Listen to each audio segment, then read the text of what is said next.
cura. Eu não gosto de falar só sobre cura espiritual, eu gostaria de falar sobre o enfoque saúde e doença, olhado de um ângulo mais amplo. A palavra holística hoje até já é bastante conhecida, ela traz com ela um bom significado, mas como toda denominação, como toda definição, com o tempo às vezes vai perdendo um pouquinho da ideia inicial, o significado vai se estreitando. Assim também a palavra holismo, holística, acabou que se agregou a ela uma opção de significados, mas vale lembrar que holístico é algo que define bem ou pelo menos expressa bem esta maneira de abordar esse binômio saúde e doença. E aí, quando falamos saúde e doença, sempre entra o ato de cura ou da tentativa, da busca da cura. Sempre é interessante falarmos de um ângulo mais completo, e a palavra holística cabe muito bem. Todo mundo sabe que holos em grego significa total, completo, inteiro. E é muito interessante também lembrar que esta palavra holos serviu de prefixo há muitas palavras em outras línguas, principalmente nas línguas germânicas, como o inglês ou o alemão, em que a palavra santo, né? Holy, que é santo em inglês, heil em alemão, vem do radical holos, ou completo, o que é muito interessante, porque quem está íntegro, quem está completo, quem está por inteiro, quem está harmônico, é alguém são, é alguém santo, é alguém inteiro. Em português, nas línguas latinas, ficou mais o radical da sanidade para a santidade. São o mesmo radical, a mesma raiz.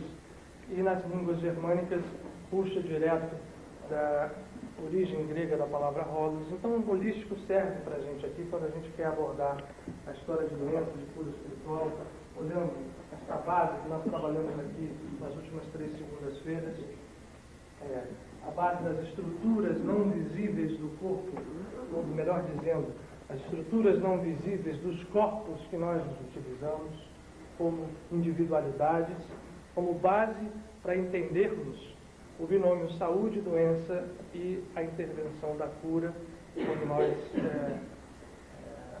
queremos entender, não só entender, como aplicar isso na nossa vida. Lembrando bem, até sempre por falta de tempo, a gente não está aqui fazendo curso de medicina holística, nem vai fazer curso de cura assim ou de cura assado. Nós vamos abordar os assuntos de maneira obrigatoriamente superficial, mas com um interesse aqui. Aliás, um interesse primordial e alguns secundários. O primordial sempre será, alguns secundários, mas com grande importância. O primordial sempre será a ideia que nós estamos buscando aqui. Estamos buscando aqui efetivamente esta integração, ou esta inteireza, ou este holismo, ou esta santificação.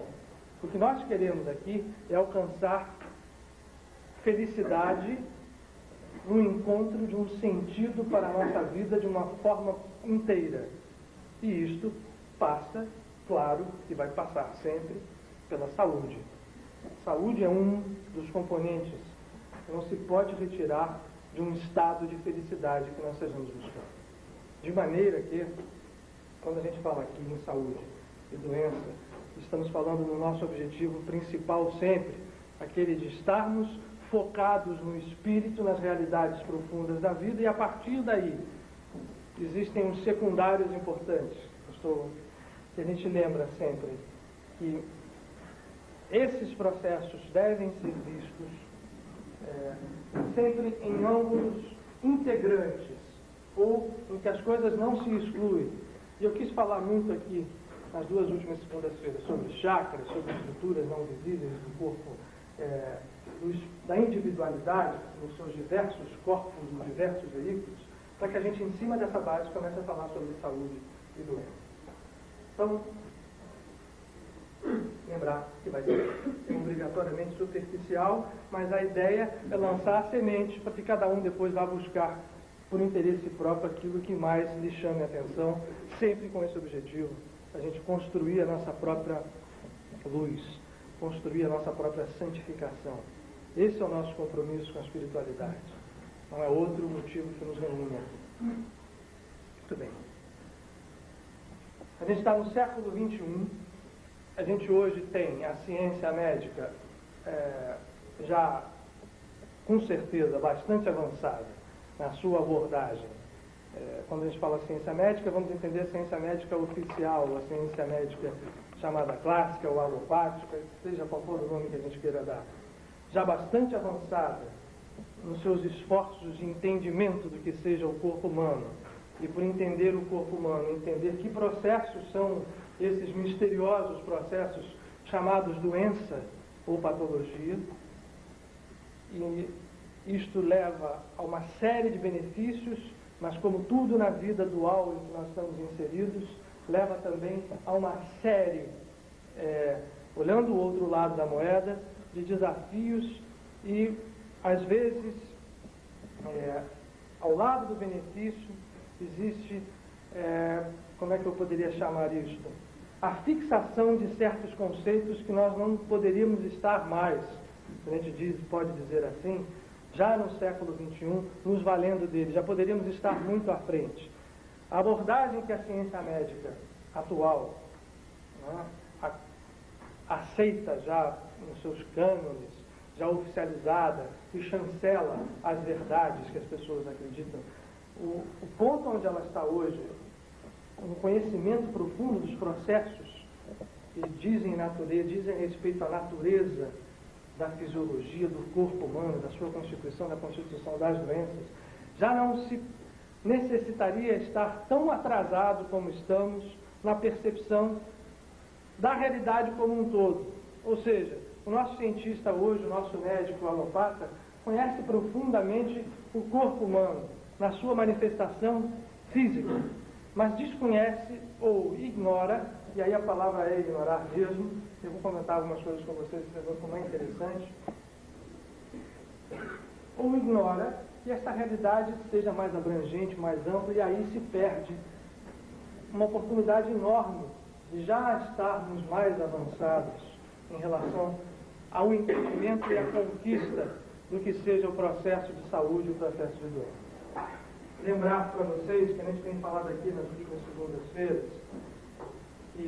e aí, quando falamos nesse conceito, a gente pode estendê-lo a tudo que diz respeito ao homem e à concepção que ele tem da vida, ao homem físico, ao homem encarnado. Que nós, infelizmente, estamos mergulhados de tal modo nas percepções que nos chegam pelos sentidos, né? Pelos sentidos físicos, e pelos conceitos que estas percepções foram permitindo serem criados, né? Os conceitos intelectuais. E aí, dentro desses conceitos intelectuais está a ciência, da qual nós nos valemos para olhar o mundo, para conhecer o universo, para conhecermos a nós mesmos, no caso a ciência médica. Nós somos tão mergulhados nestas concepções de sentido físico que esquecemos ou não enxergamos a realidade como um nível mais amplo. De modo que a ciência também está mergulhada dentro desse processo. E a gente lembra bem que esse processo, olha lá a nossa bolinha aqui, vermelha, quando falamos de corpo físico, estamos falando, e aí é preciso que a gente saia um pouco de São Tomé para acreditarmos, né, para crermos antes de ver, até porque o sentido físico é muito limitado da visão. A nossa bolinha vermelha, o bonequinho branco, ele está representando o corpo físico, como está aqui escrito, e a setinha leva lá. A gente acredita, e mais do que acredita, a gente sabe, né? Mesmo que não saibamos ainda completamente os cânones científicos, que existem outras estruturas muito importantes que compõem a individualidade humana e que depois a mantêm ligada a outras estruturas ainda mais amplas que compõem o corpo do próprio universo, dos próprios universos criados. Nós falamos disso aqui. nas últimas segundas-feiras, e falamos que essas estruturas não visíveis, que transcendem o corpo humano, que transcendem a estrutura física do corpo humano, são os chamados chakras, usando a denominação sânscrita, os centros de energia, absolutamente reais, complexos nas suas funções, e que através deles a nossa individualidade se manifesta, desde a fonte inicial de onde todos nós emanamos, né? Deus, podemos chamá-lo assim, até a nossa própria limitação física hoje mergulhada num corpo de matéria, e que esse mergulho no corpo de matéria traz a ilusão, infelizmente, para quase a maioria absoluta da humanidade, eu diria a maioria absoluta da humanidade, de que isto é a vida, de que isto é o processo da realidade. O corpo físico, o plano físico e as coisas que dizem respeito a este plano, quando não é assim. E no caso de saúde e doença, não poderia deixar de ser assim, porque o processo é um só. Então o que eu quero enfatizar para vocês é que estaremos sempre falando do mesmo processo. Nós podemos parar de falar hoje aqui de doença e falarmos de física quântica ou de cosmologia ou, enfim, de qualquer outra abordagem de biologia molecular. Estaremos falando do mesmo processo. Enfim, ou seja, no final, o fio que une essa história toda é um só. Então vamos poder, com certeza, usar várias coisas que já falamos aqui, que já ouvimos, para abordar também o processo de saúde e doença. Porque é a mesma coisa, é muito simples, na verdade. Essa complexidade da vida, ela, no fundo, é muito simples. Acreditem nisso. Bom, caramba, então, já que saúde e doença esse binômio estaria relacionado com o nosso processo, como é que ele se expressa? E por que a gente não vê isso com tanta facilidade? A ciência médica não enxerga isso? A resposta é simples. A ciência médica, apesar de ter hoje aparelhos cada vez mais refinados, e esses aparelhos vão acabar um dia tocando a fronteira do invisível, ela concebe o mundo como algo material, físico. Então, o que está fora dessa percepção, da percepção física, seja da visão, da audição, do tato, ou da aparelhagem tecnológica mais sofisticada, é posto fora do campo da realidade. Ainda assim, é altamente complexo esse campo. O campo da doença é altamente complexo, e ele por si só já serviria para a gente ficar pensando, quem gosta de filosofia, muito. Por quê? Eu, no caso, até muitos de vocês sabem isso, alguns não saibam. A minha formação original é médica, ou seja, eu sou médico formado, apesar de hoje não estar exercendo. Uma das coisas que sempre muito me chamou a atenção, o que fala a respeito de uma estrutura dentro desse cosmos que a gente vive, é que até a doença tem organização. Né? Vocês já pararam para pensar nisso? Porque doença, em princípio, fala sempre de um descontrole, de um desequilíbrio, de uma desarmonia, de algo que fica fora de um padrão. O padrão é esse, o que nós chamamos de saúde. Pois bem, mesmo esse padrão de desequilíbrio, de desarmonia, ele possui uma estrutura, ele possui um sentido, ele possui uma organização. Tanto é verdade que foi possível se sistematizar a partir da evolução da humanidade uma ciência médica. Quem entra numa faculdade de medicina hoje abre um livro de patologia e ele vai, dependendo de onde ele quiser olhar, que sistema ele esteja olhando, né? Patologias no sistema circulatório, no sistema digestivo, elas estão lá com nome, né? E a gente adora dar nome às coisas. Aliás, um dos divertimentos da humanidade terrestre, nosso, por isso é que tem muita coisa, a gente fala, pô, o tempo é pequenininho, então não dá para a gente fazer muito de extensão de coisas. Mas dar nome para nós já satisfaz muita da nossa ansiedade de saber e de controlar. Então, na ciência médica isso é evidente. Quer dizer, olhando as estruturas da doença, e são realmente estruturas capazes de serem medidas, uma doença coronariana, não é? Um entupimento da artéria coronária, que fecha e vai acabar dando um infarto, uma má circulação, o sangue não passa, é uma coisa simples, né? No fundo, é muito simples mesmo. Aquele processo todo complexo leva ao quê? Como um cano entupido entope uma artéria. Entupindo a artéria, não chega ali o que tinha que chegar, que é o sangue. Não chega o sangue, a doença está instalada. Mas esse processo tem estrutura, tem início, meio e fim, tanto que eu consigo sistematizá-lo. Eu sei como uma doença coronariana pode ser gerada, como ela se comporta e como é que ela vai se desenvolver se eu não atuar ou se eu atuar. Esse processo mesmo em si, a gente se satisfaz, a medicina se satisfaz muito em dar nomes bonitos, complicados, enormes às vezes, né? E tem um nome fantástico, que é o mais interessante de todos, que é o idiopático. Quem é médico aqui sabe que a gente usa uma coisa idiopática, é um nome não bonito, então, uma hipertensão arterial idiopática, porque as mais comuns são efetivamente idiopáticas, ou são as essenciais, são aquelas que nós simplesmente não sabemos a causa. Então, o que é idiopático é aquilo que você não sabe determinar uma causa. Então, vocês usam o nome. É idiopático. Algo pomposo, mas por trás daquilo está. Não sabemos nada a respeito de onde aquilo vem, como aquilo chega, como acontece, como processo. Essa história toda ajudou a desenvolver algo muito importante, mas capenga. Falta algo mais profundo nessa história.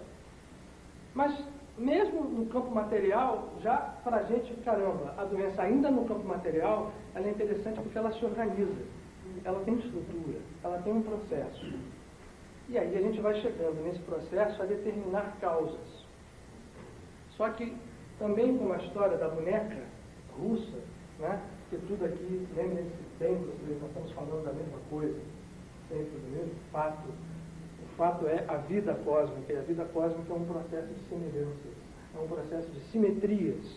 Pois, então, ainda assim como aquela boneca russa, o que vai acontecendo ao longo dos anos é que a ciência vai descobrindo causas, e as causas vão levando a outras causas, e elas se tornam efeitos de outras causas.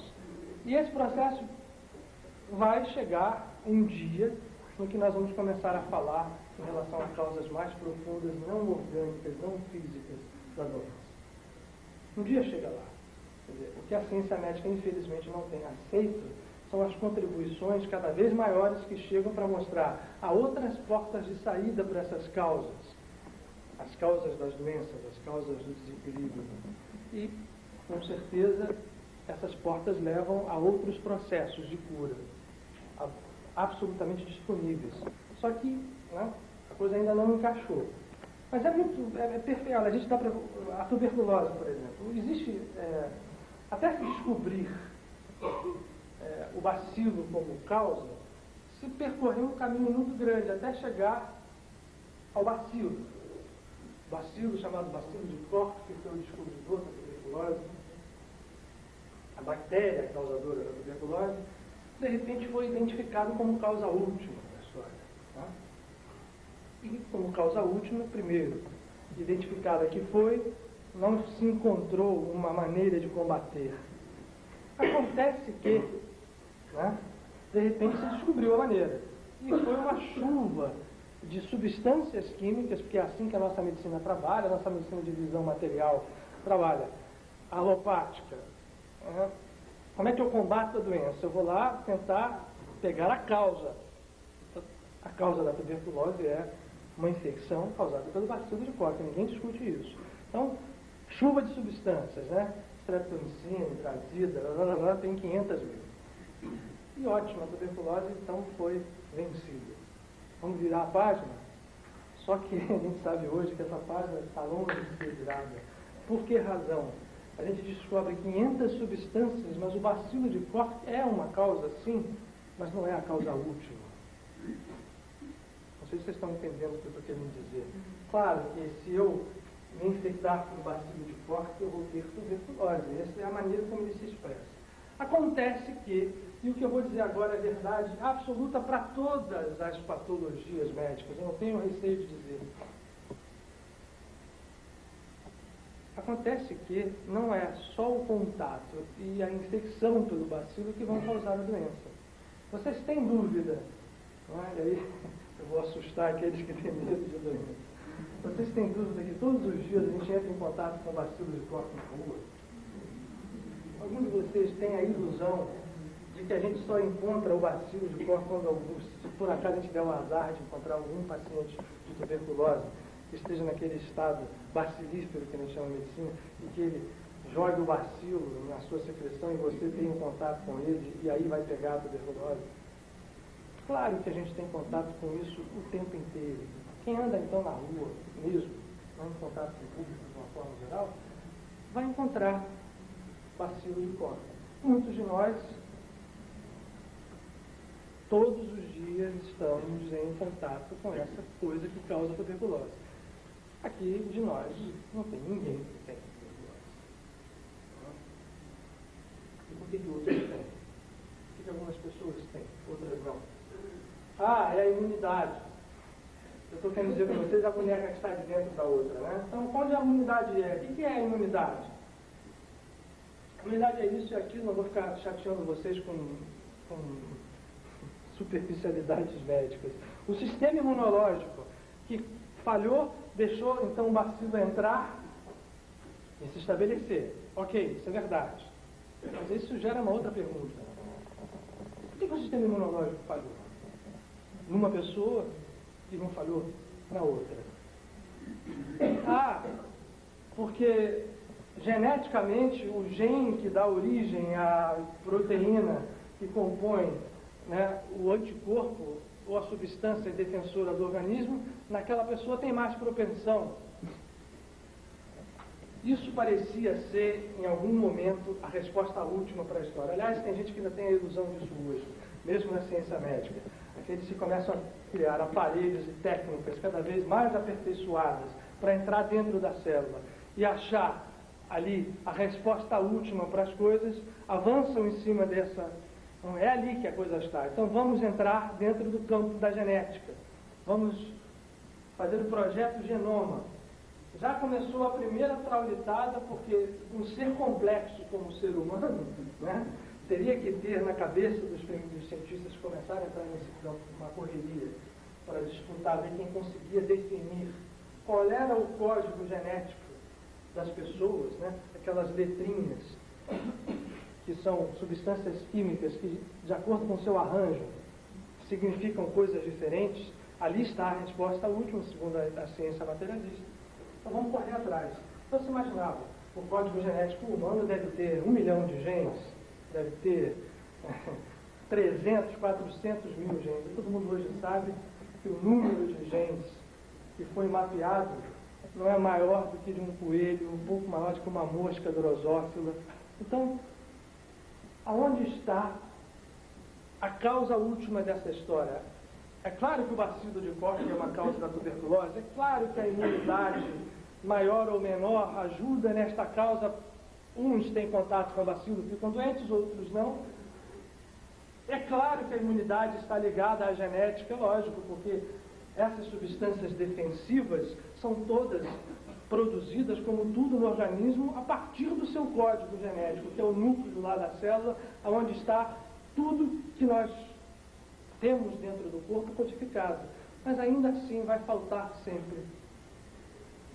Eu não tenho nenhum receio de dizer que a gente se aprofunda nisso e vai começar, bom, mas a proteína que compõe um gene assim não poderia ser a resposta última, porque esse tem igual, aquela tem outra, e esse gene é igual naquele, igual naquele, igual naquele, igual naquele, e ainda assim são pessoas diferentes, são comportamentos diferentes. Nós vamos descobrir sempre uma boneca atrás da outra, e as bonecas vão se suceder ao infinito. Não adianta termos a ilusão ao contrário disso. O próximo passo para dentro da compreensão do nosso ser, para dentro da genética, é o reino extrafísico. E é desse que a gente começa a falar hoje, usando a denominação de chakras, a denominação não, a base de estrutura desses centros que são os chakras, entendendo como isto expressa a criatura humana, e expressa a criatura humana nos seus padrões de equilíbrio ou de desequilíbrio. E por expressarem seus padrões de equilíbrio e de desequilíbrio, expressa também como saúde e como doença, físicas ou não. Para dar uma acordada, alguém tem algum comentário para fazer? Alguma pergunta, alguma coisa? Um comentário. Quando você falou dessa evolução da nossa medicina que nós estamos que você acha dessa parte da clonagem? Isso é um avanço, é um retrocesso, é um caminho que não deveria? Porque semana passada falou da holografia e relacionar a clonagem com a holografia. Isso nós vamos falar sobre isso, porque essa história de saúde, doenças, vai acabar batendo sempre na clonagem. O que eu acho da clonagem? A clonagem, como tudo no universo, não deve ser olhada como um componente de caráter moral. Não existe moralidade.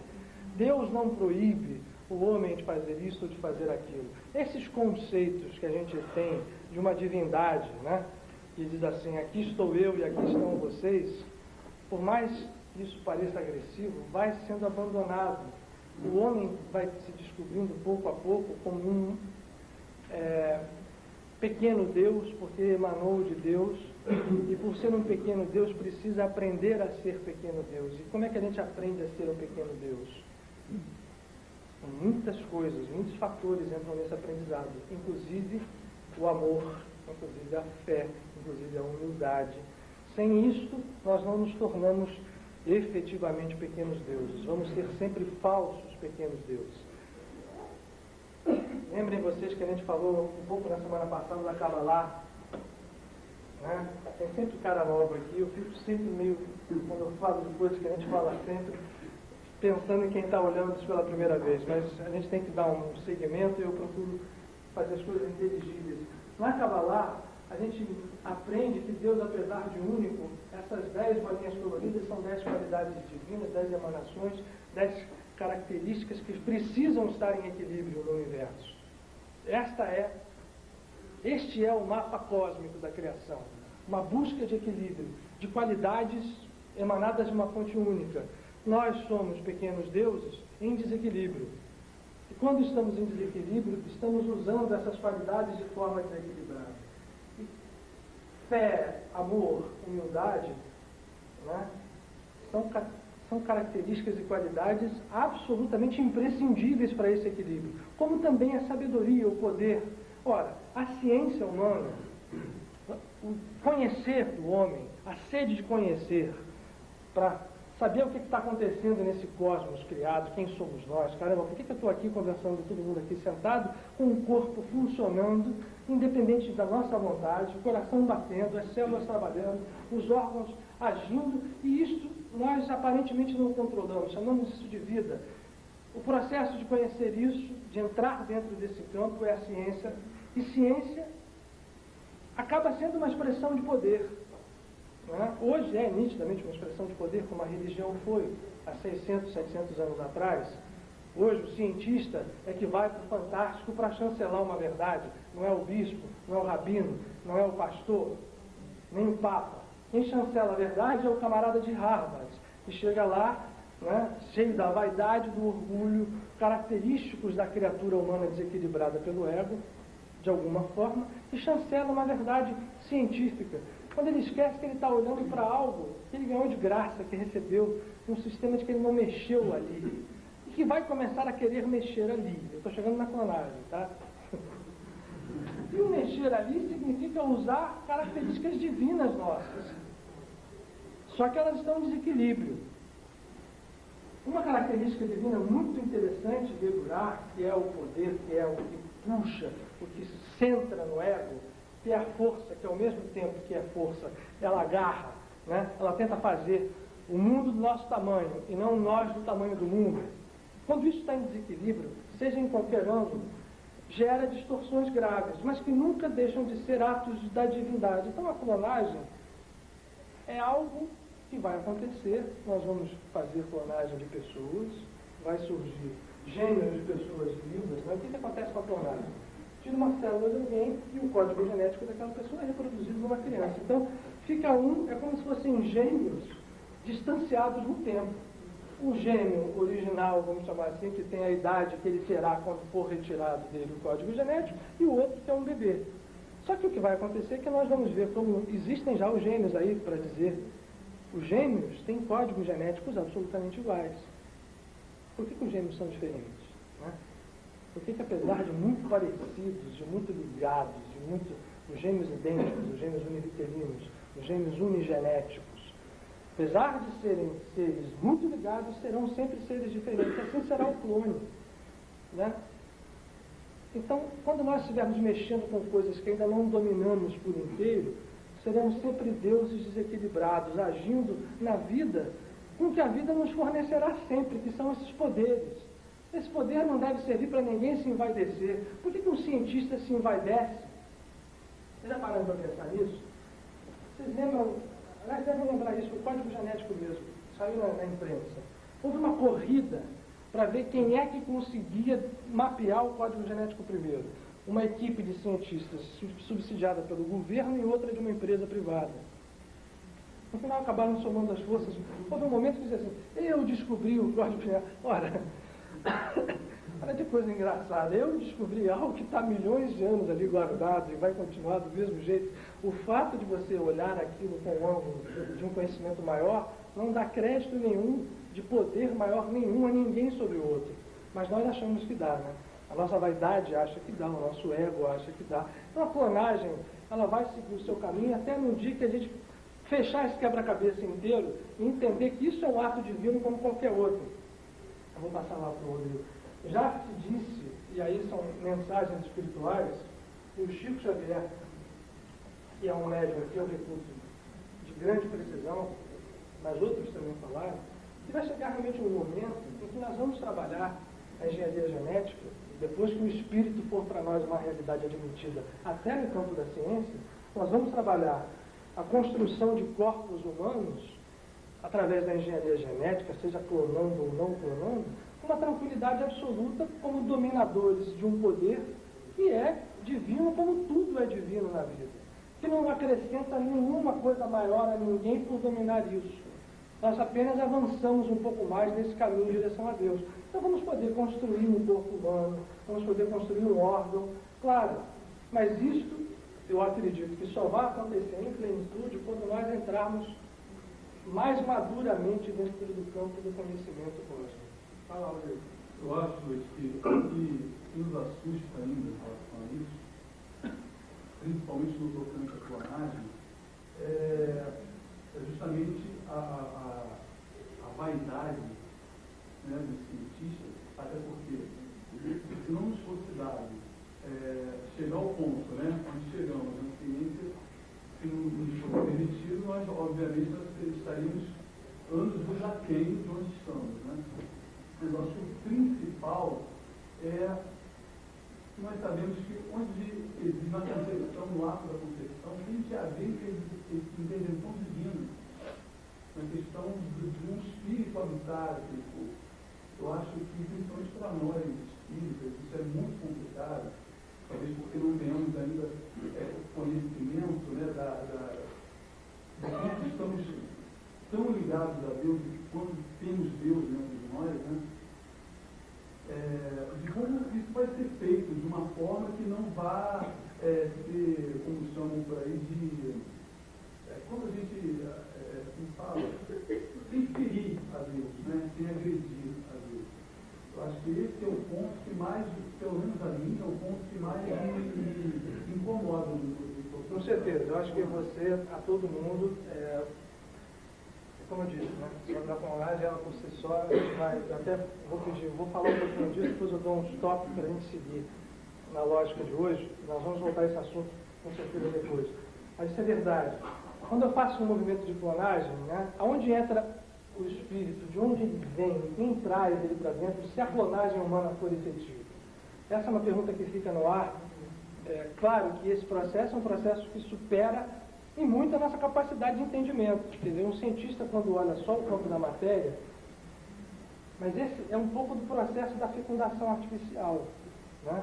Eu equivale um pouco esse processo, a gente for olhar, ao fato de hoje você pegar um casal estéril e conseguir, com manobras científicas, de repente fazer uma fecundação e surge uma criatura que é filha de um processo que houve intervenção direta do homem. Aí a gente pergunta, de onde vem a alma que encarnou naquela fecundação? In vitro, ou seja, não feita nos processos normais de reprodução que a gente conhece. Eu equivalo essa coisa da clonagem, porque no fundo nós estamos brincando de feiticeiros com o que nós ainda não dominamos. E provavelmente os seres que já transcendem a nós no conhecimento, que a gente chama de espíritos desencarnados, aqueles que... Como que quem passa a mão na cabeça de criança, né? Quer dizer, no fato, é um processo que vai chegando lá. No caso da fecundação, ele tem um fundamento maravilhoso, que é permitir que casais estéreis tenham filhos. Então, esse processo está vinculado a algo que de maneira nenhuma feriria. É diferente da clonagem, que poderia, entre aspas, isso eu digo poderia, porque ainda não houve, nem pelo menos sabido, nenhuma notícia de uma clonagem humana bem sucedida. Só na Madonna da Júlia, está chegando. Mas por enquanto, ainda não. Mas do fato, quando acontecer, é que a gente vai observar, e talvez quando isso acontecer, a gente já tem outros dados para mais evidentes de que a vida é um pouco mais do que a gente pensa. Lógico que um dia isso vai acontecer. É claro que um dia a ciência vai bater no espírito da mesma forma como a ciência foi batendo em realidades ainda físicas que antes eram tidas como absurdas, né? É só a gente lembrar que há 500 anos atrás todo mundo acreditava que a Terra era o centro do universo, que tudo girava em volta do nosso planeta, e que Deus tinha criado o homem para reinar sobre as outras criaturas, e que tudo era a Terra, e que hoje a gente sabe o que é o universo visível. Né? E o quanto nós estamos dentro dele inseridos, de que maneira e de que forma.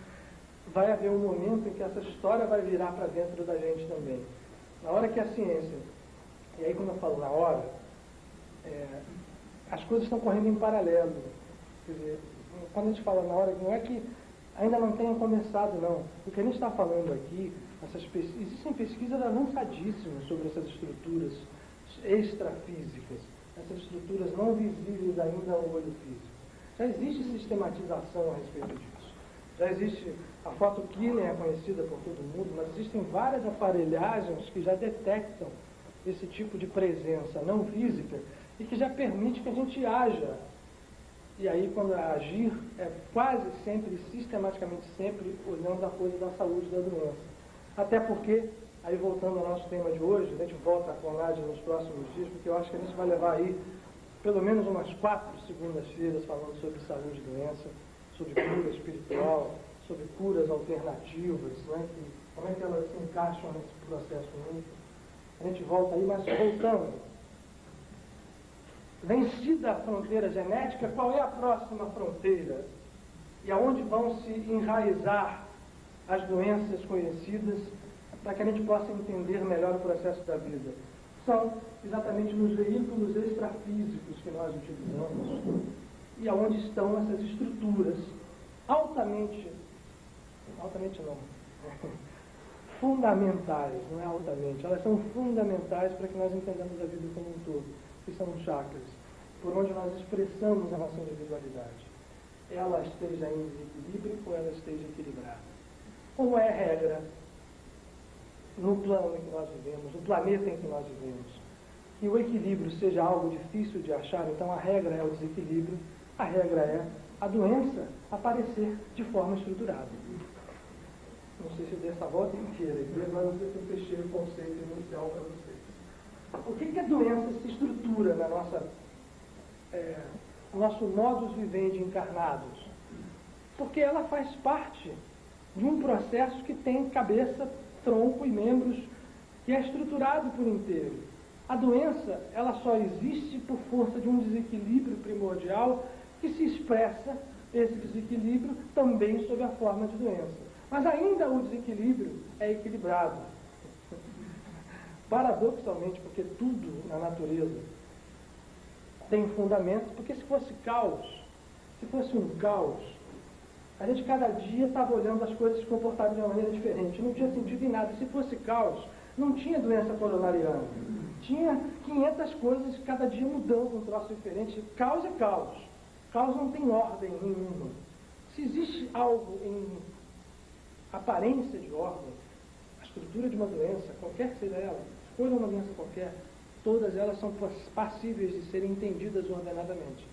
Se isso existe é porque esse processo de desequilíbrio também faz parte de algo mais profundo, mais estruturado, né? Que é a nossa caminhada evolutiva. Se a doença existe, então ela tem um significado. E se ela tem um significado, como é que a gente se livra dela? entendendo esse significado, e a partir do entendimento desse significado, gerando forças de equilíbrio, para que esse desequilíbrio não aconteça mais. Isso é a cura. É claro que a cura ela pode ser composta de uma porção de ações em vários níveis. Desde o nível físico, puro e simples, que é um remédio que a gente toma, um copo d'água para quando você está com sede, toma água, ou uma aspirina quando está com dor de cabeça, um antibiótico quando tem uma infecção, uma cirurgia quando se precisa intervir, até outros campos de intervenção, que ficam ainda para nós, né? E aí que está a pedra de toque, onde nós falamos de curas que transcendem a cura física. Fica difícil para a gente fazer isso se tornar realidade na nossa vida, porque quando sai do campo físico, fica complicado para a gente. Vou usar a palavra dura mesmo, fica complicado de acreditar, né? A gente acredita meio assim no sufoco, quando a coisa está, a gente precisa, mas vai e não acredita muito, aquilo não é real, é algo que eu não estou vendo, eu não estou tocando, então é complicado para mim. Então esse processo fica sempre meio incompleto na gente, quando a gente vai abordar saúde, doença e, por sua vez, cura em campos não físicos. Mas se a gente entender, e aí por isso que eu quis falar um pouquinho sobre cura, sobre saúde, doença e cura, se a gente entender que as causas, e se fizer sentido para nós, que essas causas podem ser traçadas a níveis mais profundos, no momento que isso faz sentido, pode ser que para nós fique mais fácil atuar sobre isso, de maneira a equilibrar. Porque a nossa busca primordial não deve ser simplesmente curar as doenças já estabelecidas fisicamente, mas sim buscar o equilíbrio, de maneira que a doença não se manifeste. Eu vou parar aqui, porque isso aqui para mim é importante hoje, para a gente começar a conversar sobre isso de maneira mais específica. Volta sempre a nossa história da unidade lá, da história. Eu quero começar do extremo, eu quero começar de trás para frente, essa história. Daqui, quer dizer, como é que eu intervenho no processo na medida que isso faça sentido para mim? Eu entendo que doença não é só o bacilo que me infecta, nem a genética que me deixou com propensão a ter patologia cardíaca, ou ter qualquer outro tipo de doença degenerativa, ou câncer, ou enfim, uma doença de Alzheimer, outra coisa assim. Se eu for mais profundo no sentido, eu consigo agir equilibrando de maneira eficaz para mim. Na verdade, eu entendi que já respondeu, e era exatamente isso. Até que ponto as pessoas que buscam a cura num caminho mais holístico, mais espiritual, elas já estão no caminho da cura, né? É a consciência que faz essa diferença? Eu acho que é muito interessante a tua pergunta, eu diria que sim. Com certeza, o fato de se buscar uma cura por um outro caminho já é um grau de consciência que vai ajudar a gente a atingir o reequilíbrio por esse caminho e transcende o caminho físico. Já ajuda demais. O fato é que às vezes a nossa busca, porque aí depende muito, cada caso sempre será um caso, às vezes a nossa busca é um pouco por desespero. Né? Quer dizer, como eu não consegui, eu vou buscar a primeira coisa que me aparece na frente. E não é condenável isso não. Quando eu estou falando isso aqui, não estou dizendo que isso seja errado. Ao contrário, nós temos que fazer mesmo isso. Todo mundo só passa, só sabe isso quem passa. Então, como nós estamos em desequilíbrio, vamos assumir isso. Então, estamos passíveis a expressar doenças a qualquer tempo, de qualquer forma. Na hora que aparece uma chance qualquer, é lógico que a gente pode ir por desespero. Mas quem vai, mesmo por desespero, está aí, de repente, a bondade de Deus, já está mesmo por desespero atingindo um grau de consciência que vai facilitar o caminho daquela individualidade, seja homem ou seja mulher, no seu próprio processo de tempo e de espaço, de evolução. Vamos lá, pergunta. Isso dá muita pergunta, tá? A gente vai parar toda hora. Só Aproveitando a sua sapiência, minha pergunta é muito... Por favor. Mais fácil. Eu quero assinalar isso. Na minha pergunta vai muita humildade, tá? Quando um médium vê, vamos dizer, no seu corpo, um buraco, isso significa o quê? Vamos dizer, tem uma doença ali.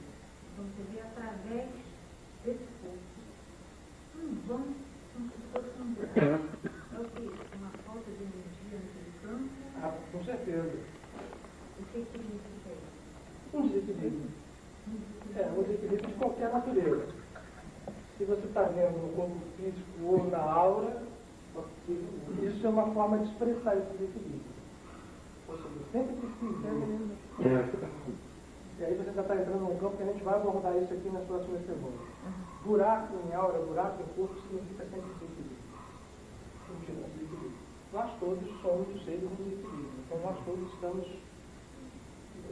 vivendo nesse mundo aqui.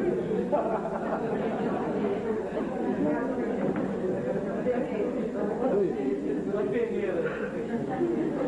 Com certeza. Professor, uma colocação assim.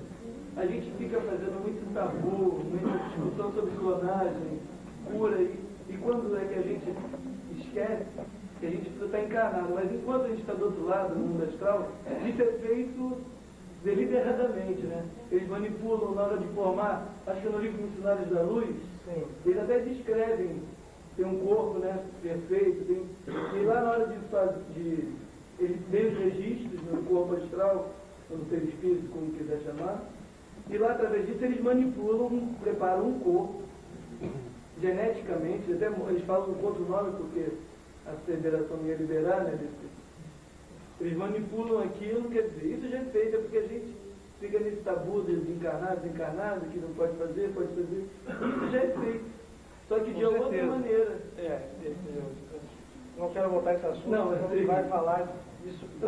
Eu vi que eu falei que era hora. Mas a clonagem vai levar a um processo que vai entrar com certeza, sintonia com o plano astral em algum momento e vai disparar. Se ela for eficaz, se a gente conseguir vírus aparecerem seres clonados, né, materialmente, significa que entrou em função algum processo, mesmo que ainda desconhecido da gente aqui na matéria, em que outros seres estão trabalhando. Né?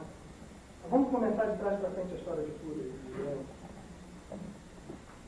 Até porque o tempo já foi. Né? Esse relógio continua 10 minutos adiantado? Hoje está menos. Só para perguntar rapidinho. Para entender a lição, É tudo é. Que doenças, tá? Como disse, tabagismo, alcoolismo. a gente vai abordar isso tudo. Né? Maurício também tinha falado. Eu só queria fazer uma pergunta que foge um pouco disso aí, mas é que eu vou esquecer de perguntar depois. A partir do princípio, né, uma pergunta meio matemática. A gente chama Deus de infinito e onisciente, quer dizer, ele é infinito, nada está fora dele, nada pode ser criado ainda, seria isso? Ou seja, tudo já foi criado, só falta ser mapeado, seria isso, mais ou menos a história? Tá, na verdade, eu estou falando por causa da música, isso me passa muito. Está se criando alguma coisa nova? Um ângulo de visão é isso mesmo. Só que esse ângulo não deve ser olhado nunca de forma restritiva, porque quando a gente fala isso, falar isso significa trazer para a nossa esfera. Então, quando a gente pensa assim, se fosse tudo já foi criado, e só falta mapear, a gente olha isso no nosso campo restrito de visão, o que limita muito esse processo. Né? Isso, vamos dizer assim, na ótica divina, é algo muito mais amplo do que o que a gente pode perceber agora. Se tudo já foi criado, então não preciso criar nada.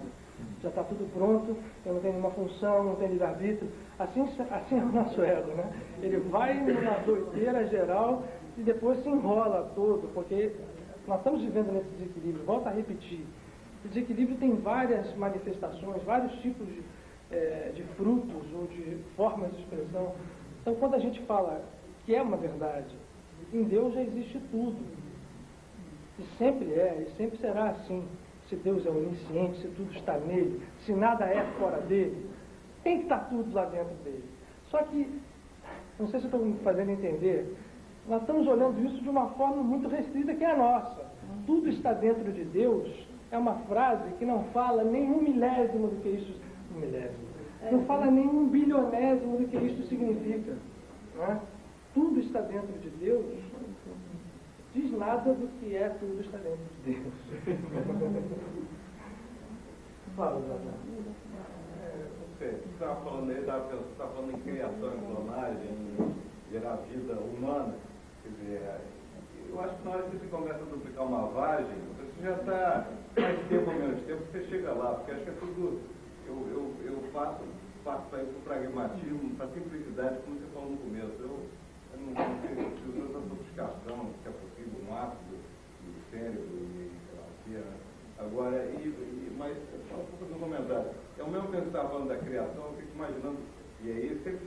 desarmonia, né?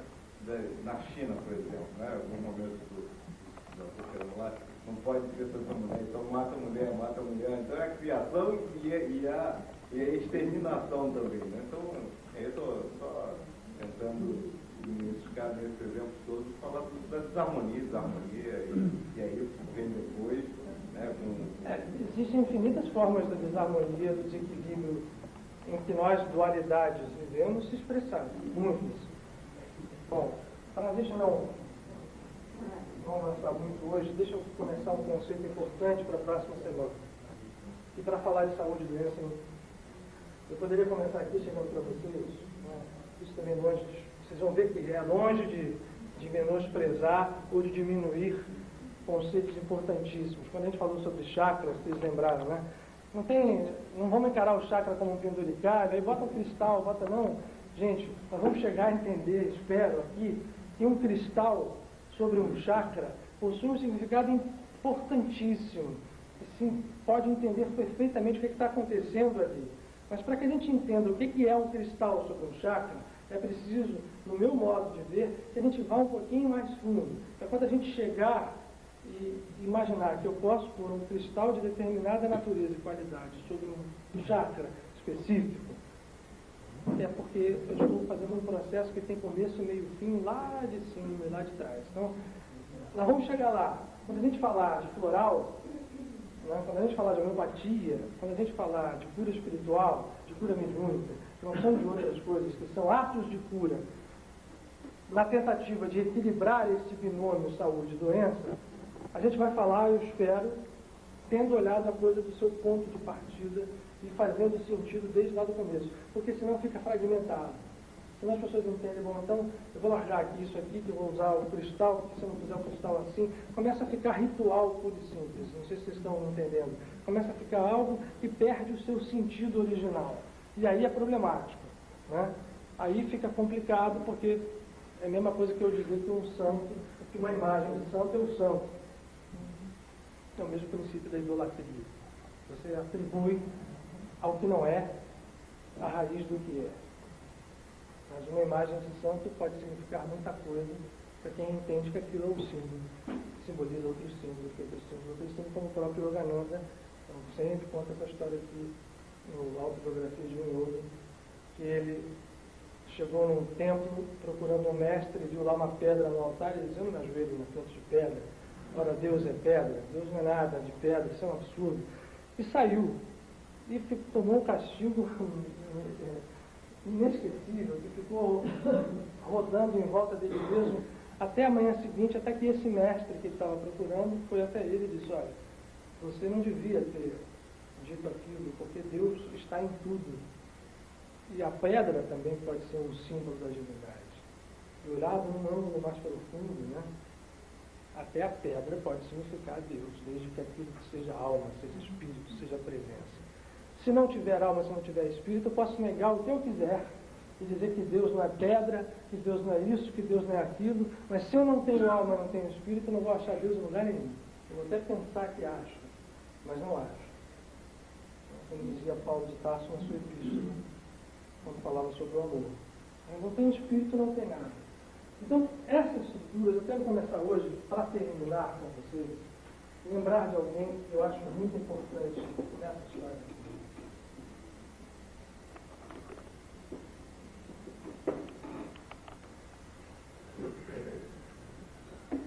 John Goldsmith, né? Um livro que a gente já recomendou para vocês. Ele e muitos outros, mas eu sinto ele até como uma homenagem. Ele aborda um conceito muito importante para quem quer entrar nessa floresta de saúde e doença e entender que processo nós estamos vivendo. E ao abordar esse conceito muito importante, ele radicaliza um radicalismo que eu acredito positivo, né? Se a gente entender, se pudesse haver um radicalismo positivo, não há. Mas que tem um ângulo positivo muito importante, até porque o radicalismo dele tinha eficácia. John Goldsmith é um curador, foi um curador quando encarnado, que curava as pessoas sem nenhum ato maior ou externo de cura. O Joel Goldsmith não dava passe, o Joel Goldsmith não fazia nenhuma manobra visível, não usava cristais, não fazia. Joel Goldsmith tinha um conceito que ele fez verdade na vida dele. Ele dizia o seguinte, e vivia o seguinte: nós estamos em ilusão, porque em algum momento o pecado original nos afastou do Criador. Então o que nós vivemos, o que nós pensamos que vivemos é uma grande ilusão. Nesta grande ilusão, que se manifesta pela dualidade da criação, ele não se aventurava muito filosoficamente, às vezes ele não chegava muito fundo, ia fundo, mas não tanto, mas ilusão para ele era igual à dualidade. Nesta ilusão, expressa pela dualidade, tudo o que é desequilíbrio é fruto desta ilusão. Seja isto a doença física, seja isto a carência financeira, seja isto a tristeza, seja isso a incapacidade de alcançar objetivos, a incapacidade de ser feliz, a depressão. Ele enumerava todas as coisas e dizia o seguinte: isto tudo é fruto da ilusão por nós acreditarmos que algo exista além da unidade e que algo tenha poder que não seja a unidade divina. Quando eu, olhando a dualidade, me enfeitiço por ela e acredito que tem poder a doença, que tem poder a carência, que tem poder todas as coisas que nós sabemos que não nos trazem felicidade, eu estou chancelando isto e ao chancelar isso eu estou tornando isso realidade. Uma falsa realidade na nossa vida, na minha vida. Então o que eu tenho que fazer? Para me livrar disso, eu tenho que fazer o processo inverso. Eu tenho que buscar o entendimento de que doença, carência, tristeza, depressão, isto tudo não existe. É forte isso, né? Bastante forte. Eu vou continuar. Isso tudo não existe, não é real. E por não ser real, não tem poder. E por não ter poder, não precisa estar se manifestando nesse exato segundo. Bom, isso pode parecer uma história fantástica, mas uma história fantástica que tem, que provavelmente uma eficácia enorme. Joel Goldsmith foi um curador que as pessoas pediam para que ele curasse, e ele no final já não precisava nem mais saber aquilo que a gente ainda faz, e eu vou explicar por que faz. Eu estou começando, não se esqueçam, de trás para frente, lá do radicalismo último, tá? Nas próximas semanas a gente vai desdobrando esse radicalismo em coisas mais palatáveis, mais próximas da nossa, entre aspas, realidade. Ele diz o seguinte: eu não precisava saber nome mais de ninguém. Ele disse: eu não preciso saber nome, eu não preciso saber o que a pessoa tem, eu não preciso saber a doença. Se a doença se estrutura de uma forma qualquer, ela para mim é irrealidade, não tem poder. Como não tem poder, nunca existiu. Como nunca existiu, eu não posso pensar nessa pessoa como uma pessoa doente. E a partir daí ele não pensava em ninguém e curava aos milhares de pessoas. E depois o seguinte, passava a curar pessoas que não tinham nem contato com ele. Ele não pedia para a pessoa ficar concentrada, ele não fazia nada disso. O que ele fazia era simplesmente um processo de retornar à fonte divina. Ele parava, entrava em meditação, deixava com que a presença de Deus se manifestasse nele. Ele não consegue descrever isso, e realmente não conseguiria, ninguém consegue descrever esse estado. Em algum momento, como um clique, ele falou: acabou, morreu a ilusão. E aí milhares de pessoas ficavam curadas. Ele tem histórias, o pai dele estava no hospital, à beira da morte. Ele, num processo desse de cura, em horas, tirou o pai do CTI, foi embora para casa no dia no seguinte, e milhares de processos. O que ele está falando aqui? Por isso eu falei de trás para frente, por isso que eu falei radicalização. Ele está falando o seguinte: quem está na unidade, deixa eu apagar o Joel Goldsmith para tirar a pessoa dele, ele até era muito cuidadoso nisso. Quem está vinculado à unidade do princípio equilibra a dualidade, seja ela qual for.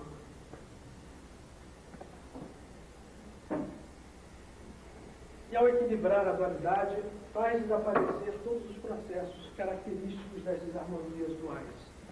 Doença e saúde, né? Triste e alegre, carente e suprido, né? Falta, enfim, tudo que a gente pode conceber como dual, quando alguém está vinculado à unidade primordial, deixa de ter preponderância na nossa vida, deixa de ter poder.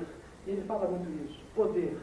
Inclusive, né, o famoso e grande dilema da dualidade.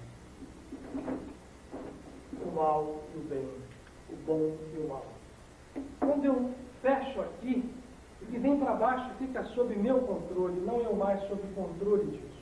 Então o mal não tem poder, o mal com U não tem poder, o mal com L não tem poder, a doença não tem poder. E no momento em que isso se transforma em realidade dentro de mim, a cura é imediata. É fácil isso, né? Para a gente aqui que está vivendo em desequilíbrio e nos desequilibrando a cada segundo da nossa vida, isso, vejam bem, a gente não faz isso desde já. Para complicar essa história, para quem acredita em reencarnação, e é o que nós vamos começar a falar na próxima semana, essa história já vem sendo acumulada por nós, nas nossas estruturas não visíveis, na fieira do tempo há muito tempo. São milênios de vidas sucessivas, e por isso é que a doença ganhou estrutura. Vou falar um pouquinho agora para fechar. Por que a patologia tem estrutura nesse campo humano? Por que uma patologia cardíaca aparece numa determinada idade, um câncer aparece, assim aparece, assado, muitas vezes fruto do quê? Do karma, que eu semeei no passado para colher agora, e este fruto está expresso aonde? Para fazer sentido, naquelas nossas famosas estruturas energéticas chamadas chakras. É ali que está codificado o processo que a gente vive hoje. O desequilíbrio que a gente vive hoje está codificado ali, aquelas estruturas que comandam as nossas manifestações. Como nós estamos na ilusão dual, o que aparece na nossa vida é a expressão do desequilíbrio dual. Em algum momento doença, em algum momento carência, em algum momento tristeza, depressão, e a gente vai lidando com isso, como nós estamos num roldão, como quem está dentro de uma onda. Aliás, outro dia saiu muitas vezes isso. Uma reportagem escrita, saiu na televisão, aqueles surfistas que pegam ondas. Quando você pegar onda, basta ir no mar pegar uma onda mais forte. Quando você é embrulhado numa onda, quem já passou por essa experiência sabe disso, você não tem noção de quem é você, se você está de cabeça para baixo, de cabeça para cima, se você virou, se você bateu no chão, se está para o alto, some aquilo. Nós, na verdade, sem percebermos, vivemos neste processo. Assim vamos nós na evolução. Essa onda, esse fluxo da vida, que hora está nos pondo de cabeça para baixo, hora para cima, isso é doença, isso é saúde, isso é tristeza. E a gente não tomou consciência, né? A diferença dessa figura para a realidade é que esta onda poderosa, né, cessa no momento em que você toma consciência de que aquilo não existe. Diz o Joel Goldsmith. E como ele dizem outros tantos mestres do conhecimento, da vida, como ela efetivamente é e se manifesta. Então ele diz, gente, o que a gente precisa fazer é vamos dar poder àquilo que não tem. O que não tem poder? A doença tem poder? Não. O mal tem poder? Não. Como não tem poder, no momento que eu tenho consciência, sai da minha frente tudo. É milagre mesmo. E milagre acontece. E aí ele dá vários exemplos, a gente tem vários exemplos disso. Não precisa ser o Joel Goldsmith, qualquer mestre que a gente caminha. Inclusive o mais conhecido nosso, que é Jesus. No seu Evangelho existem várias passagens, e aí é o que nós vamos falar. Vamos usar Jesus como exemplo. Sabedor de que a gente ainda estava muito desequilibrado, Jesus que fez da sua vida um traçado de lições sucessivas e válidas, progressivas para qualquer nível, no caso da saúde e da doença também fez, e apareceram escritos aqui no seu Evangelho, nos seus Evangelhos, vários momentos em que isto se torna verdade em vários níveis. É o que nós vamos conversar daqui para frente.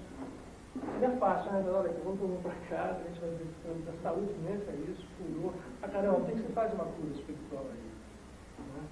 Por que a gente faz uma cura distante? Por que a gente toma esse remédio aqui, ou vai tomar uma aspirina, ou toma uma homeopatia, ou toma um floral? Isso como fala? Agora não sabe a palavra.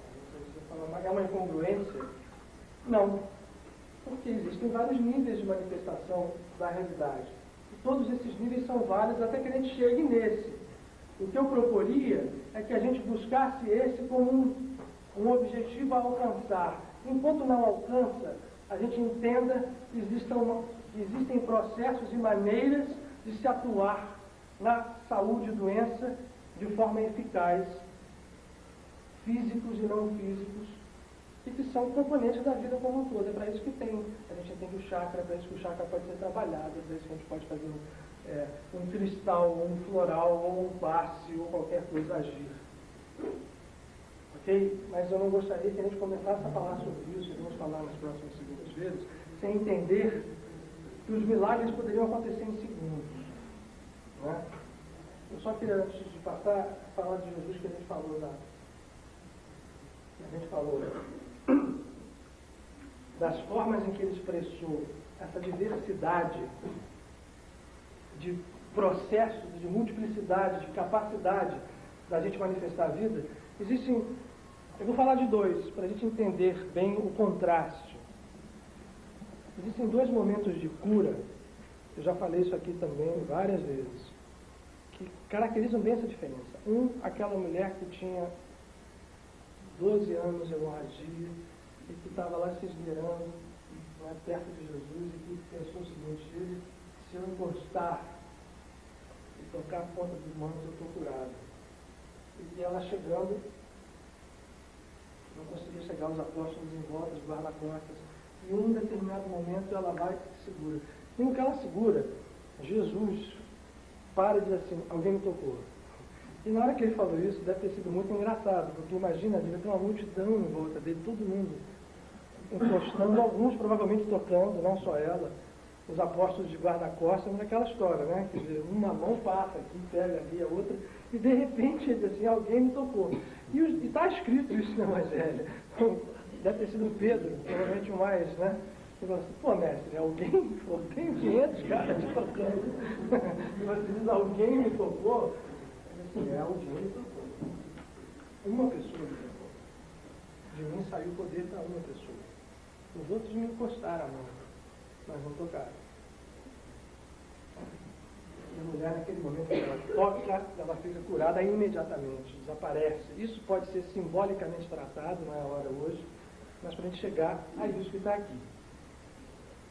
O contraste outro. O contraste outro é uma das cenas mais, como aquela da última hora, da parábola da 10ª hora, da caldeia que pede que Jesus cure o seu filho e ele não dá a mínima. E uma hora que ela insiste, pede assim: mas como é que eu vou dar o pão para os cachorrinhos se o pão é para os filhos? E ela diz assim: mas os cachorrinhos pegam a migalha, quando às vezes sobra. Então, a migalha já está bom. E aí Jesus, instado várias vezes, respondendo várias vezes provocativamente, e recebendo de volta, ainda assim, não a desistência, não o medo, não o encolhimento, mas a volta em relação a ele, dizendo até a hora: mas sobra a migalha, e é a migalha que eu quero. Se você não quiser me dar, e ela vem pela rua, essa cena que é uma cena dramática, escrita, ele diz assim: então, ok, a sua vontade vai ser feita, você pode ir que o seu filho está curado. E à distância ele fala isso e efetivamente acontece. Esse processo são dois processos diferentes. É por isso que nós vamos aqui passar a falar de cura sob várias formas. Porque há várias maneiras mesmo de se chegar. Enquanto a gente não tiver dentro da gente a consciência de que a unidade alcançada significa vida planificada sob a forma que seja, né? Karma desaparece a carência, desaparece a doença, desaparece tudo. Mas caramba, enquanto a gente não chega lá, que outras maneiras a gente pode ter para atingir isso? É isso que nós vamos passar a falar daqui para frente. Nas próximas segundas-feiras, a gente vai olhar a estrutura representada pelo chakra tal, que desequilíbrio ela pode gerar, como é que uma entidade espiritual, então, passa e age sobre esse processo. Como é que uma energia espiritual, sendo emitida por um médium, entra no corpo, como é que ela é absorvida, como é que ela recompõe, como é que ela chega ao corpo físico. A partir de hoje a gente começa a falar disso, mas eu não queria falar disso sem que a gente entendesse o princípio de onde isso parte. Né? Estamos falando de espírito, fundamentalmente. Mesmo que a gente ensaie aqui conceitos científicos daqui para frente, ainda assim isso é espírito. Ainda assim isso é uma realidade que não fará sentido nenhum se nós não a ligarmos fundamentalmente a essa fonte de onde ela parte e para onde ela volta. Né? Mistério em cima de mistério ainda. Para terminar, você faz a pergunta e a gente para tudo. Vamos mexer e aí o corpo físico fica eterno, nós ficamos eternos.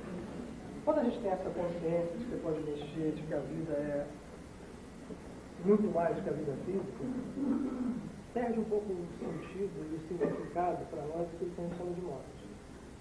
Então, para alguém que já atingiu essa consciência, ele está dentro do corpo físico, está fora do corpo físico, é simplesmente uma manifestação diferente da mesma vida. Então, ele está encarnado, está desencarnado.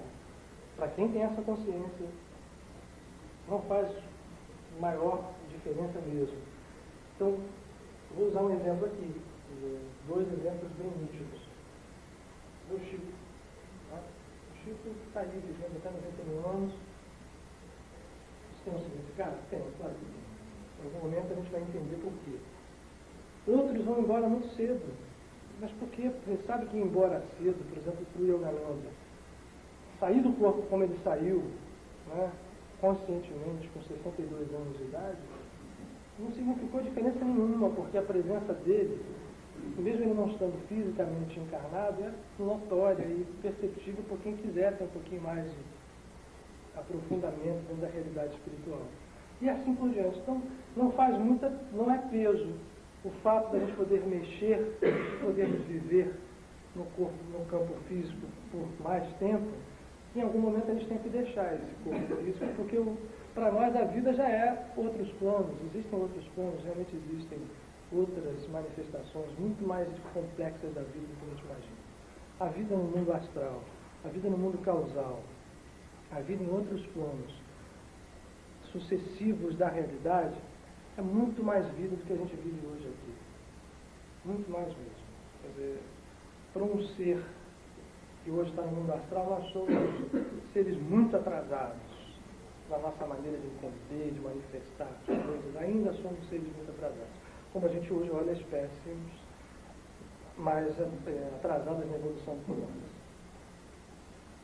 Mas isso não é a resposta toda não, tá? Mas eu não vou alongar porque senão a gente não... Ó, como trouxe leitura, é uma pergunta do paradoxo, né? É algo que você não consegue explicar com o que a gente tem em mãos. E aí, efetivamente, sem medo de errar tudo. Por exemplo, né? O paradoxo da própria divindade, como ela age, a história. Eu estou me lembrando aqui, não tem nada a ver com doença e saúde, mas tem a ver com a coisa da manifestação divina. Então, Esaú e Jacó. A gente já falou aqui desses dois filhos de Isaac. Se fere todos os conceitos que a gente imaginava como conceitos válidos, morais, né? Tudo é ferido e ainda assim é ferido para que Deus faça a sua escolha, que Deus escolha alguém que é Jacó, que não era o primogênito, né? E trapaceou seu irmão num primeiro momento, que depois, com a ajuda da sua mãe, trapaceou seu pai no final, recebeu a bênção no lugar dele, aproveitando a cegueira do Isaac, vestindo uma pele de animal, porque o irmão era peludo, deu a mão, o Isaac, ao pôr a mão, achou que era o Esaú, e abençoando o Esaú, abençoar lá Jacó.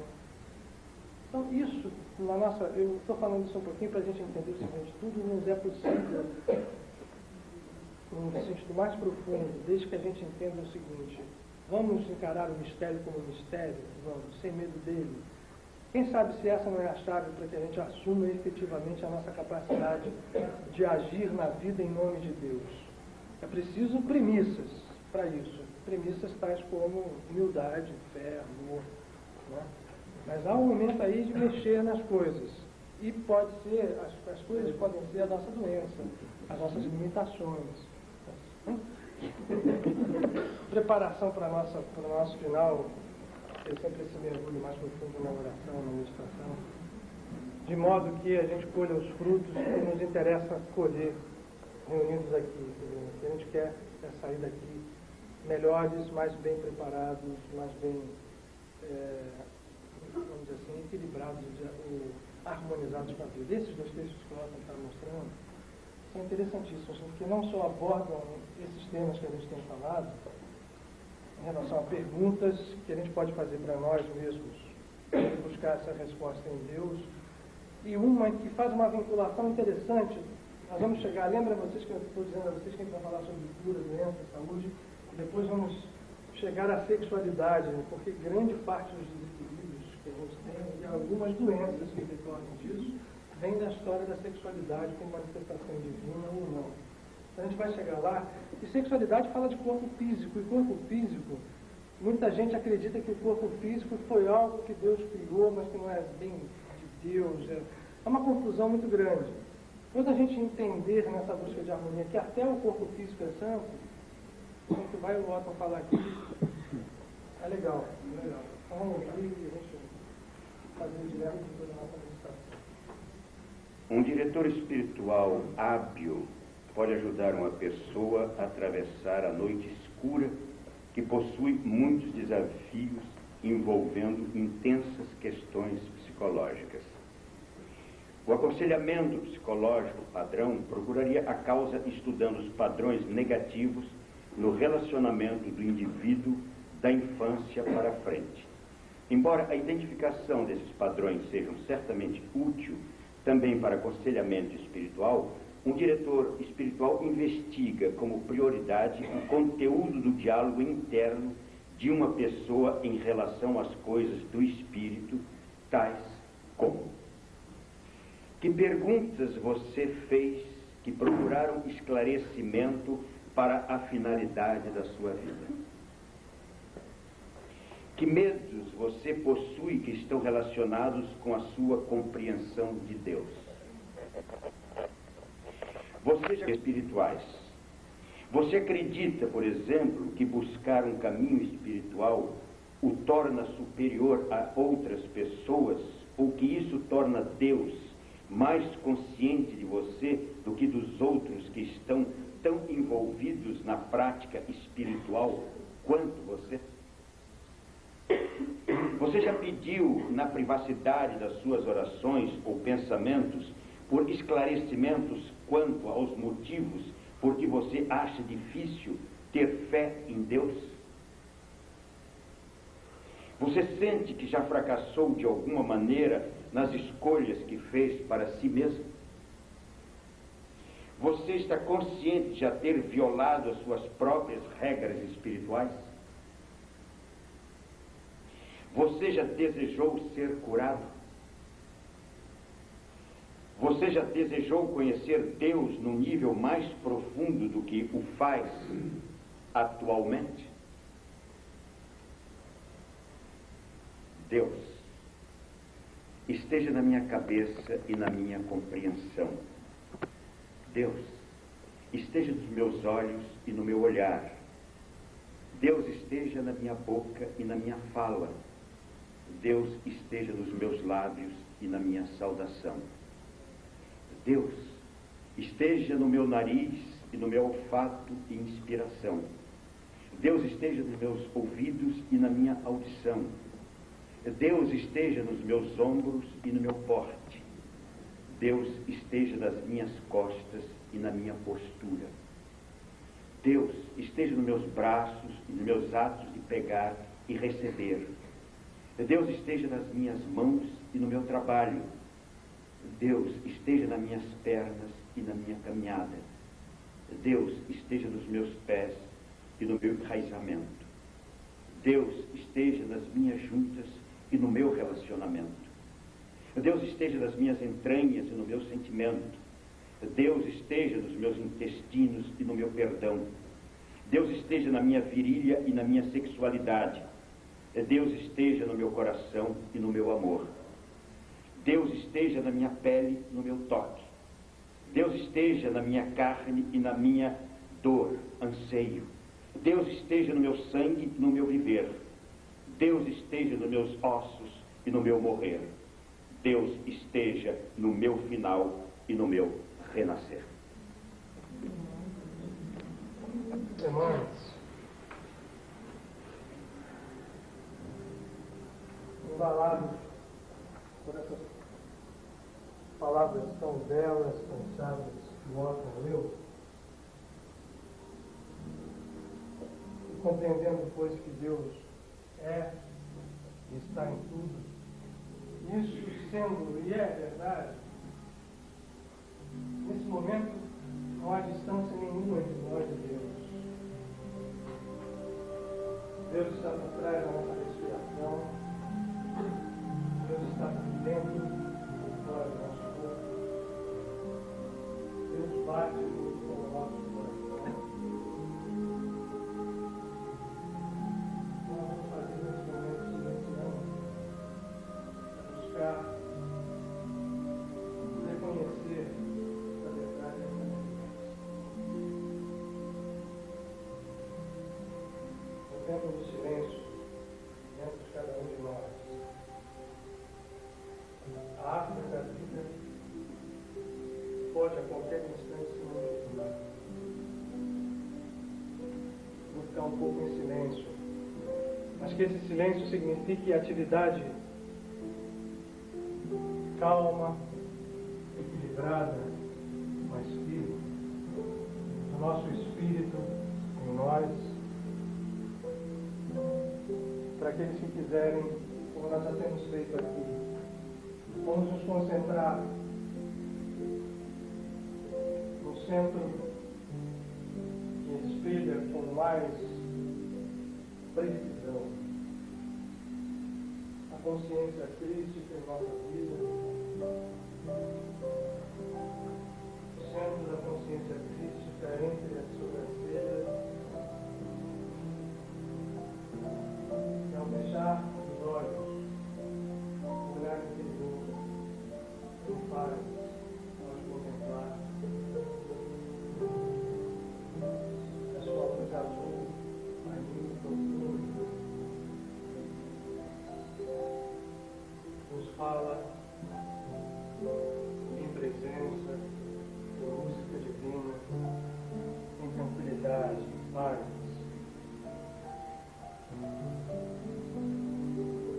Nos fala de Deus em nós, nos fala da nossa natureza crística, nos fala do poder inalienável que nos foi concedido, e que abrindo mão dele pelo pecado ou separação, passamos a navegar pelo tempo, ilusão após ilusão. Mas o que queremos agora? Rompendo os véus, queremos agora renascer em nossa verdadeira natureza.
ainda que muito de leve, Senhor. Nós queremos tocar a fímbria do teu manto, para que revelando a cada um de nós a tua presença, véu sobre véu, possamos sentir e saborear em verdade saber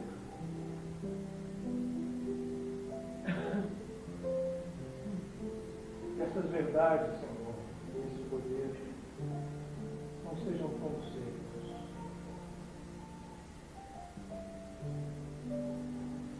não sejam palavras,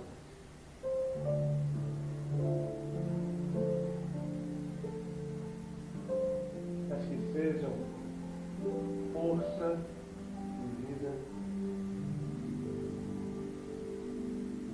para o nosso ser.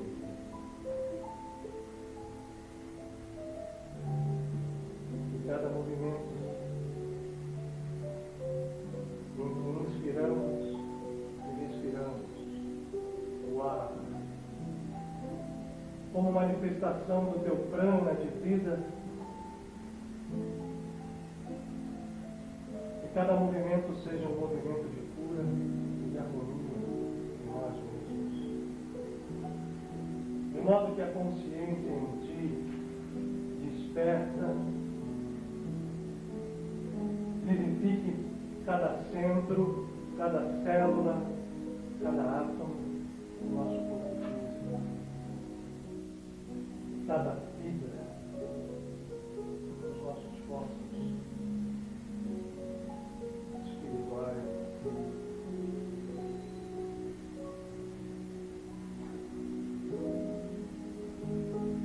Mas que mais do que isso, o nosso saber, a nossa consciência em ti nos faça mensageiros deste mesmo poder, dessa mesma luz, dessa mesma força, cura e harmonia.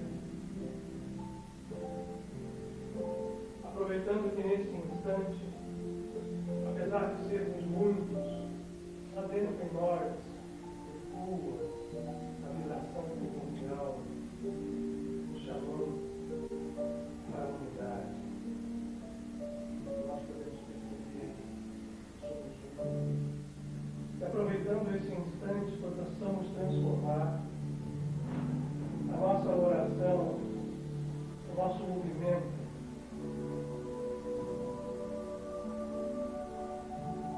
em teu poder.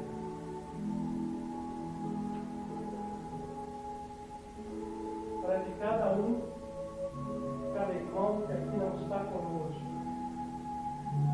e trouxemos seu nome escrito em papéis que pusemos sobre a mesa, e não escrevemos, mas que temos escrito em nossa alma, cada um deles em que plano habite,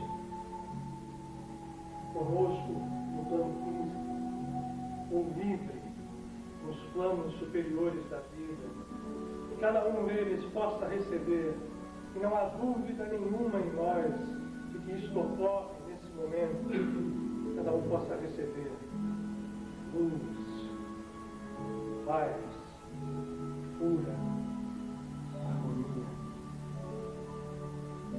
vida. Estende, Senhor, a tua mão para todos aqueles que amamos. Cada um de nós possui muitos seres amados, filhos, pais, irmãos, amigos, maridos, mulheres, que eles possam todos receber nesse instante o toque vivificante da tua luz.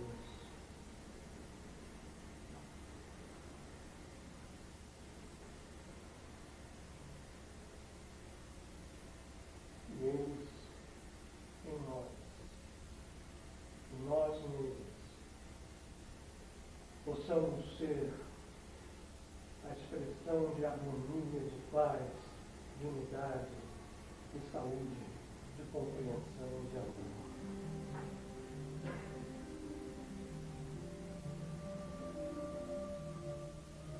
E agora, nesse instante, Senhor, que não nos esqueçamos daqueles que se dizem nossos inimigos, sejam eles quem forem, sejam eles aonde estiverem. O que queremos expressar aqui não é perdão,